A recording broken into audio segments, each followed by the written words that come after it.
Alexander and the Terrible, Horrible, No Good, Very Bad Day by Judith Viorst. Illustrated by Ray Cruz. I went to sleep with gum in my mouth, and now there's gum in my hair.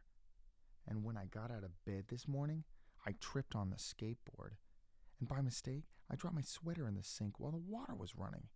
And I could tell it was going to be a terrible, horrible, no good, very bad day. At breakfast, Anthony found a Corvette Stingray car kit in his breakfast cereal box. And Nick found a junior undercover agent code ring in his breakfast cereal box. But in my breakfast cereal box, all I found was breakfast cereal. I think I'll move to Australia. In the carpool, Mrs. Gibson let Becky have a seat by the window. Audrey and Elliot got seats by the window, too. I said I was being scrunched. I said I was being smushed. I said, if I don't get a seat by the window, I'm going to be car sick. No one even answered. I could tell it was going to be a terrible, horrible, no good, very bad day.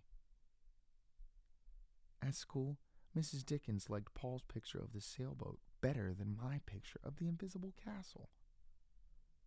At singing time, she said I sang too loud. At counting time, she said I left out 16. Who needs 16? I could tell it was going to be a terrible, horrible, no good, very bad day. I could tell because Paul said I wasn't his best friend anymore. He said that Philip Parker was his best friend, and that Albert Moya was his next best friend, and that I was only his third best friend. I hope you sit on a tack, I said to Paul. I hope the next time you get a double-decker strawberry ice cream cone, the ice cream part falls off the cone part and lands in Australia. There were 2 cupcakes in Philip Parker's lunch bag, and Albert got a Hershey bar with almonds, and Paul's mother gave him a piece of jelly roll that had little coconut sprinkles on the top. Guess whose mother forgot to put in dessert? It was a terrible, horrible, no good, very bad day.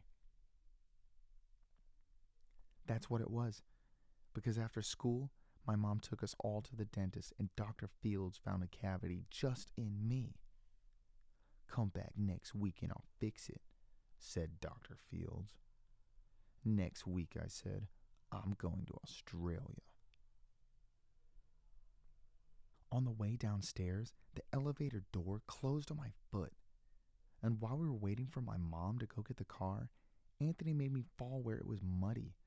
And then, when I started crying because of the mud, Nick said I was a crybaby. And while I was punching Nick for saying crybaby, my mom came back with the car and scolded me for being muddy and fighting.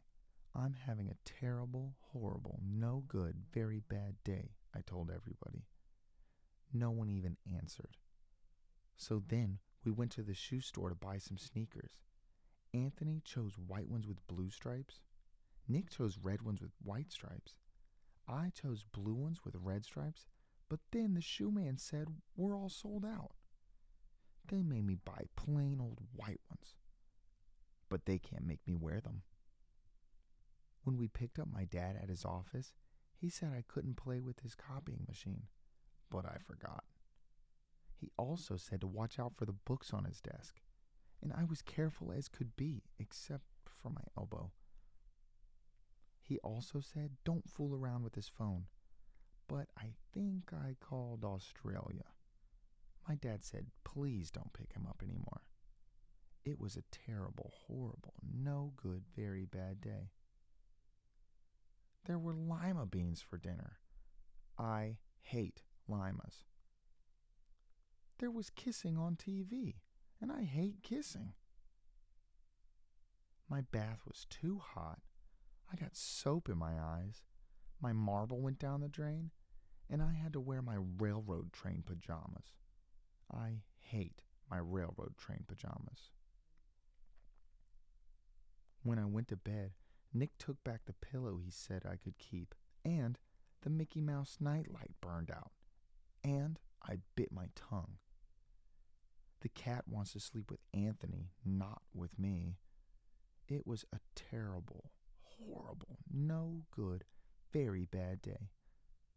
My mom says some days are like that, even in Australia.